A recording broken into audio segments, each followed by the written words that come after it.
Good morning, students. Today we'll start a new lesson number 22, a book review. In this lesson, let's see what it is. George's Secret to the Universe. Let's see who the George is. George's dad is an ardent environmentalist. In fact, both his parents are convinced that modern invention of science and technology have caused a lot of damage on the earth. वो एक environmentalist है George जो एक इनके बारे में बताया जा रहा है. इस environmentalist means is deals with the environment what ever the this affects things, the things affect the environment. He can understand it and he can survey on that and he can work on that. तो वो जानते हैं कि क्या क्या modern inventions वगैरह होते हैं, चीज़ें जब आती है तो क्या क्या एनवायरमेंट को फ़ायदा देता है या नुकसान देता है, इस बारे में उनको अच्छी तरह से खबर होती है. Both parents are convinced that modern inventions of science and technology have caused a lot of damage on the earth. What they think, वो दोनों parents convinced है means they know it very well that modern invention of science and technology had caused a lot of damage. इससे काफ़ी नुकसान धरती पे हुआ है. They are committed to the cause of saving the planet. So what they are saying, they are committed to the cause of saving. मतलब वो दोनों हस्बैंड वाइफ कमिट कर मतलब दे डिसाइडेड कि अपना अर्थ को सेव करना है और उसके लिए सारे स्टेप्स वो उठा रहे हैं. They use a bicycle instead of car. Why use bicycle? Bicycle से ये नहीं होता है धुआं वगैरह जिससे तकलीफ पहुंचती है. कार से क्या प्रदूषण फैलता है. ओके, तो they use the bicycle instead of car so that no pollution will be there. With car and all they use diesel, petrols, and you naturally the air coming out of that it is polluted and all. There is a ban of on TV and computers in their house. See, there is a ban on TV. They don't like the TV and the computer in their house. They don't buy things like bread and biscuits. They don't even buy the bread and biscuits. Bread and biscuits are made of maida and that is harmful for our body. ज़्यादा use of bread मैदे का वगैरह अगर हम लोग करते हैं तो ये अच्छा नहीं है. एंड ब्रेड और biscuits are made of maida, that is not good for your health. They eat only vegetarian and home cooked food. What they eat? They only eat vegetarian and home cooked food. They don't eat from the outside. They do not buy anything from the hawkers and all. They cook healthy food. They prepare a healthy food at home and eat that only. They even use candles to light to the house to avoid using electricity. See, अभी electricity है. Without electricity nobody will stay. पर ये family ऐसे थे they use the candles instead of electricity, क्योंकि electricity से की वजह से काफ़ी एनर्जी यूज़ किया जाता है. रिसोर्सेज जो नेचुरल रिसोर्सेज है उसको यूटिलाइज किया जाता है तब जगह इलेक्ट्रिसिटी बनती है. तो they don't like that. Poor George has to suffer a lot of cheering and ridicule from his parents his friends because of all this. अभी जॉर्ज जो है he had to look lot of jeerings and radical, मतलब लोग मजाक उड़ाते थे, उसके दोस्त सब उसके मजाक उड़ाते थे. Because no TV, no light, no bread, biscuits, nothing, no computers and all. And nowadays the things are very advance. New technology, new electronic items या कम देर. तो अगर उनके घर में पर क्या है ये सब चीज़ों का इस्तेमाल नहीं करते बिकॉज उनका पेरेंट्स को लगता है ये सब चीज़ें इस्तेमाल करने से क्या होता है धरती को नुकसान पहुंचता है. Actually George doesn't think that either the TV और the computer is a bad thing. He has tried to tell his parent that it is possible to save the earth using the computers and the internet. What George thought, using TV and computer is not a bad thing. Naturally it is not a bad thing. आपको काफ़ी सारे knowledge मिलता है. You can handle many more things very nicely, but he was saying that it is not a bad thing. He try to tell his parents also to save the earth. It is not a bad thing. But no, in their house there can be any discussion on that issue. But their his parent did not like any discussions about this, उनको इस बारे में कोई भी discussion करना ही नहीं है। बेटे की बात को वो अनसुना कर देते, बोलते ये सब बातें हम लोग डिस्कस नहीं करेंगे, ये चीज़ें नुकसान देती है, means it's that. George always like to know why, but who is to answer his question.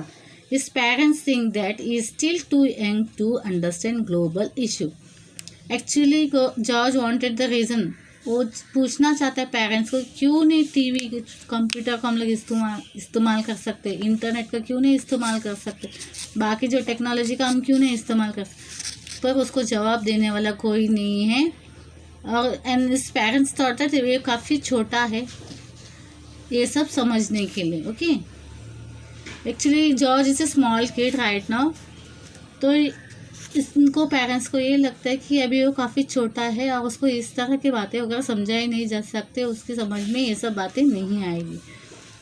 One day however George unexpectedly acquires a new friend and next door neighbor Hanny. Hanny's father Eric is a brilliant scientist and ever willing to answer all of the George questions. Now see, a neighbor has come to their next door. एक neighbor पड़ोसी आए, उनका नाम है any. एनी's father is Eric और वो एक scientist है। और जॉर्ज के जो भी सवाल थे उसका सवाल का जवाब देने जैसे लोग आदमी ये थे। Okay, Eric, because he was a brilliant scientist and he can answer any question of George. George के कोई भी जो भी सवाल है उसका जवाब उनके पास था, तो ये उनके पड़ोस में रहने का है। Eric has built a super intelligent computer name Cosmos. Eric has built a computer, उन्होंने एरिक ने क्या किया, एनी के पापा ने एक कंप्यूटर बनाया है जिसका नाम कॉस्मोस है। Cosmos has incredible powers. It can literally open windows on the universe and take you to any planet, star, comet, and even to a black hole. And of course, Cosmos can also bring you back from there. However, Cosmos depends entirely on the information that is fed by people. यानी what Cosmos जो उन्होंने एक computer बनाया, super intelligent computer, उससे के that is incredible power, मतलब उसका वो बहुत ही पावरफुल है।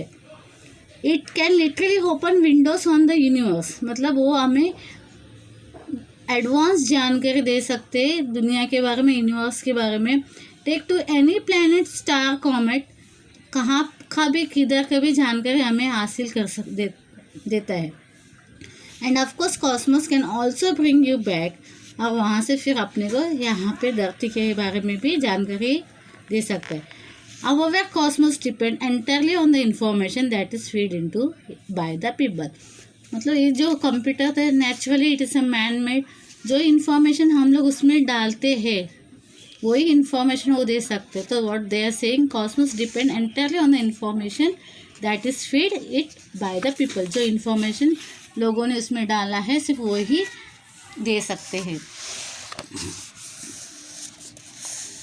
Like Eric who do the research and thinking that may cosmos, just a minute, okay fine. Like Eric who do the research and thinking that can make cosmos work. Science can be used for the good cause and the group of good scientists like Eric have worked to use it for the people welfare. It's true, quite true है, सच है।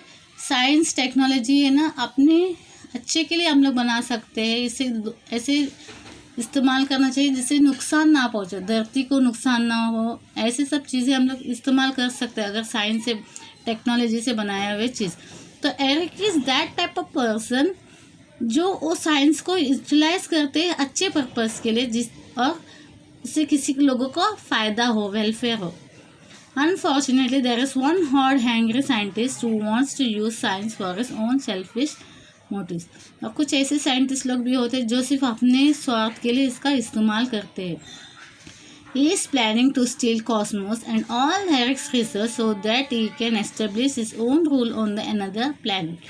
What it is saying? There is one person, one hard-hungry scientist who is want to use this science for his selfish motive. अपनी स्वार्थ के लिए इस्तेमाल करना चाहता है। जो एरिक का Cosmos planning of steal plan कर रहे हैं कि उसको कॉस्मोस जो कंप्यूटर उसको स्टील मीन्स चुराना। And all the Eric's research, Eric ने जो रिसर्च वगैरह किए हैं उसको ये करना। That he can establish his own role on another planet. It so happened that only George can do something to overcome the wicked plans of the nasty scientist. If you want to know what adventure he undertakes and what strategies he has to use to stop the power-hungry scientist, you have to read the novel George's Secret Key to the Universe. What it is मतलब एक आदमी के बारे में बता रहे who wants to steal the Eric's research and all, इस Cosmos the computer super computer, और इस सब चीज़ से खाली जॉर्ज बचा सकता है। और जॉर्ज ये कैसे करता है, क्या करता है, it is given in the book. A novel है, एक्चुअली एक नॉवेल का एक छोटा सा हिस्सा है, George secret to the universe. In that novel you will come to know how George is going to save all this things, how he is planning to save Eric's computer as well as his researches and all। वो ऐसे नेस्टी scientist जो सिर्फ अपने स्वार्थ के लिए उनका चीज़ों का ये कर रहा है, इस्तेमाल कर रहा है, यानी दूसरे को नुकसान पहुंचा के अपना फ़ायदा करना। The author of this wonderful adventure is lucky Hawking. The story of the novel is imaginary, but it also includes plenty of charts, photographs, boxes that give you artifacts that our solar system, galaxies, space, and the whole universe.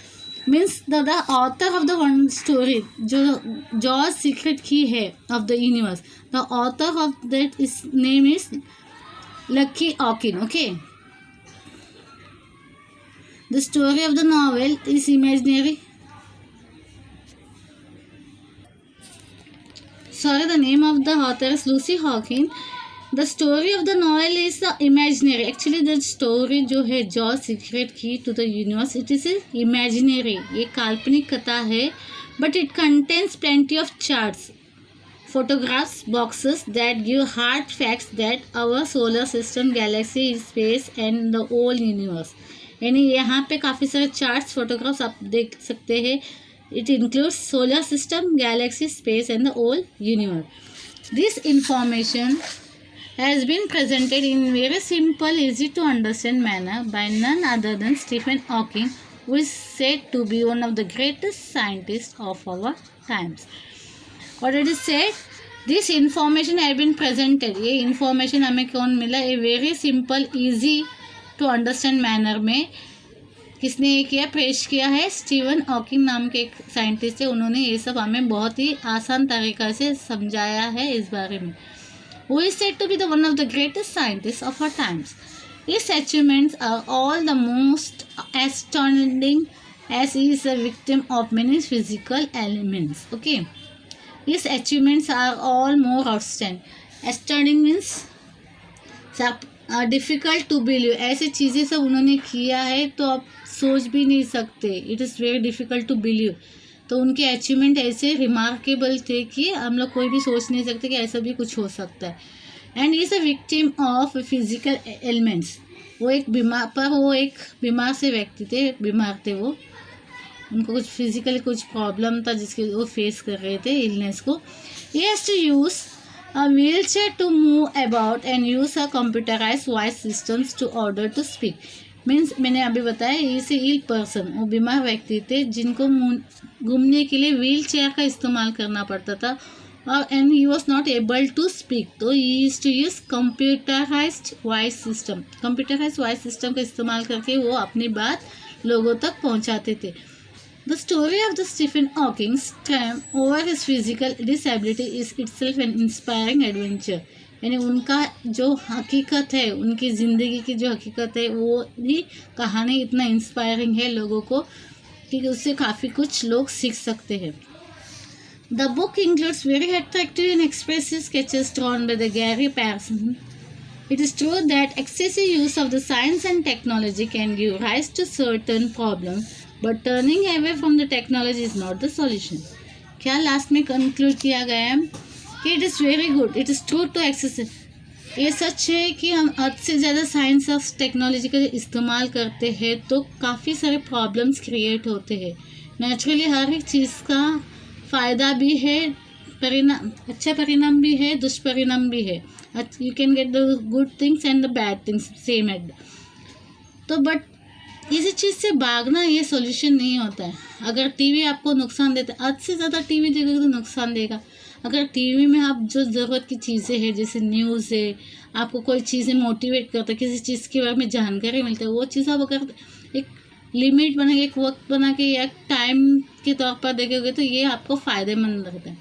पर आप non stop if you are using this TV and all keep on moving from the morning to night, it is not useful. तो वही बता रहे हैं कि science technology अगर आप उसको सही ढंग से इस्तेमाल करो, अच्छे के लिए इस्तेमाल करो, किसी का वेलफेयर, किसी के अच्छे के लिए इस्तेमाल करो, उसका आगे उन्नति करने के लिए इस्तेमाल करो, it is well and good.